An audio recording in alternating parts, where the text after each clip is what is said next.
Let's bring in our panel tonight. Sky News contributor Kathleen Folbigg and journalist at the Daily Telegraph, James Willis. Welcome to you both. I want to start with that late breaking news today that Kathleen Folbigg, who of course was jailed for 20 years over the deaths of her 4 children and ultimately exonerated and freed 2 years ago, she'll receive only $2 million from the Min state government in compensation. Now, her supporters today called the amount unfair and a moral affront. Her lawyer, Rani Rigg, said the system had failed her client, making the point that, quote, Kathleen had lost her 4 children, lost 20 years, the best years of her life, and is still traumatised.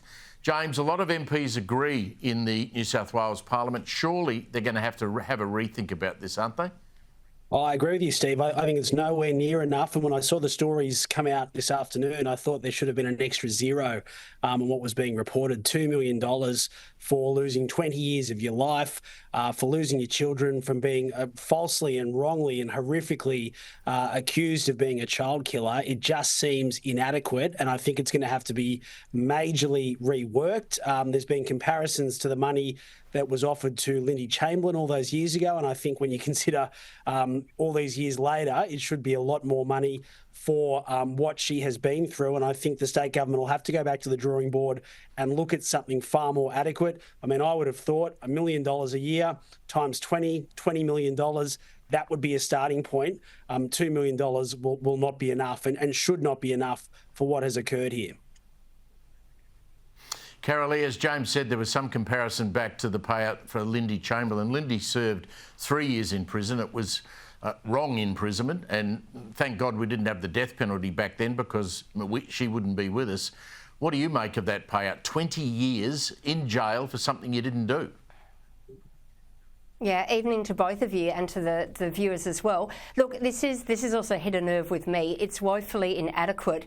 In May 2009, the Liberal Premier of Western Australia, Colin Barnett, actually made an ex gratia payment of about $3.25 million for Andrew Mallard, who was wrongfully convicted of the murder of Perth mum Pamela Lawrence back in 1995. Mallard served 12 years behind bars, and as I said, in 2009 he was awarded $3.25 million.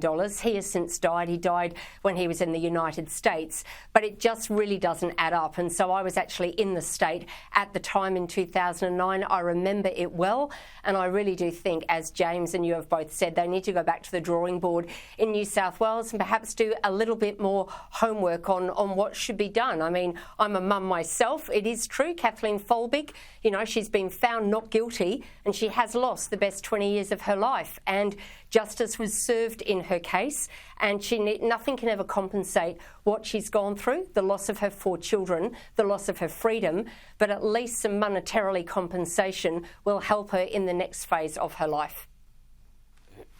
Yeah, I think there'll be public groundswell here, and I wouldn't be surprised if James's newspaper, the Daily Telegraph, got behind it and started to question how they came up with that figure. I mentioned at the beginning of the program, the Property Council has revealed Melbourne has the highest office vacancy rate in the whole country.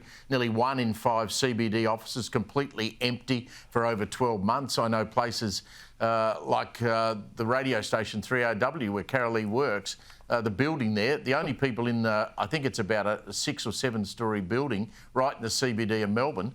The only tenant is 3AW, or it was until recently. Is that right, Karolee? It is, Steve. It's 3AW and it's also AMSA as well that have just moved in a few months ago. But you're right. And I mean, this is another badge that Victoria really doesn't need. We're already the protest capital of Australia. We're the pothole capital. We're the youth crime capital. We're the machete attack capital, as you featured so beautifully on Credlin last night. This is something, I mean, we've gone to an 18% vacancy rate, the highest in the nation. Pre-pandemic, it's only 5 years ago, we were down to 3.4%. And the thing is, it sends the wrong message out. I also want to say this is a stunt by Jacinta Allen and the Victorian Labor government, because last time I checked, it was 30 years ago that the Victorian state government handed over its industrial relations law to the federal government. So they actually can't legislate on this, but mandating that whether you work privately or publicly, or in public service, that you have, it's enshrined 2 days a week working from home. that does not send a positive message out for investment, to attract investment from overseas, to attract investment from interstate as well. And it's the wrong message to send out. This can easily be sorted between an employer and an employee. And as we know, with frontline workers, it really is dividing. Not everyone can do a work from home. And Jacinta Allen just knows it's a thought bubble. She can't legally do anything about this. And I just hope that the state opposition really fires up. The elections next year, come on, everyone's got to get behind this and call it out for what it is, a thought bubble. Yeah, when you go to Sydney, you just realise what a more bustling capital city that's become. James, early last year, Premier Minns warned his MPs who were speaking out about the Gaza war that if they should become an MP, go down the road to Canberra if they want to focus on international affairs. What's he going to do about that group of ministers, including Penny Sharp, who decided to march in that pro-Palestine rally across Sydney Harbour Bridge on the weekend?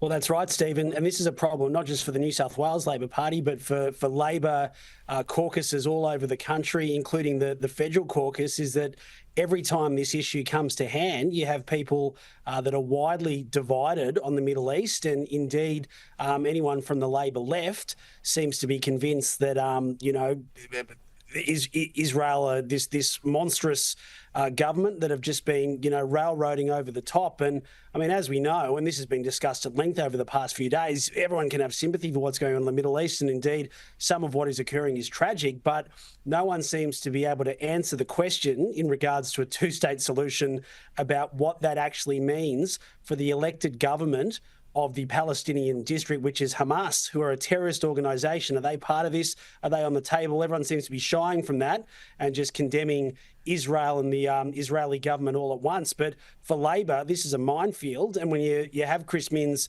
who's made comments previously, but also understands that if he goes and dies on a hill about this, that there's too many members of the caucus that are going the other way. And yeah, you had ministers and MPs, multiple MPs, plus the former longtime Premier Bob Carr taking part in that protest on the weekend. There's a wider issue here as well, Steve, in regards to the protest laws. And look, there's laws in New South Wales, or there's meant to be, about people blocking major infrastructure like roads, like ports, like trains.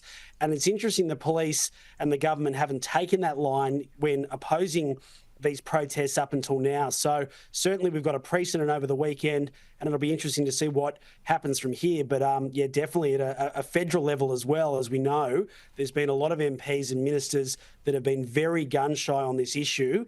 And one of the issues for that is votes and who's voting for the Labor Party and who is in these seats. Absolutely spot on. Carolee James, thank you very much for joining us. We'll talk to you again next week.